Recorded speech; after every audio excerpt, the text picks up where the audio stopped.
గొడుగు నీకే పట్టుకుంటే తెల్లబడవరా? నాకు పట్టు. Good morning, sir. ఈ రోజు నీ కేసు కూడా ఉందమ్మా? Yes, sir. It's my 50th case. Really? Please, sir, bless me. ఇది నీ 50వ case. Half century. Lovely. Take up చేసిన కేసులన్నీ ఓడిపోయిన ఏకైక లాయరు నువ్వే. Unbreakable record. Yeah. Stop it. ఈ కేసు అయినా ఓ సాగదీయకుండా వెంటనే క్లోజ్ చేయి.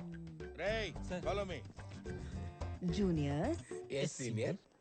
మీ ఇన్ఎఫిషియన్సీ వల్ల నా ఇన్ఫ్లుయెన్స్ అంతా పోతుంది. అసలు ఉందా? ఇప్పటికిప్పుడు సాక్షిలా దొరుకుతాడు. మేడం, నా ట్యాక్సీ డబ్బులు ఇవ్వకుండా వచ్చేసారు. 250 రూపీస్.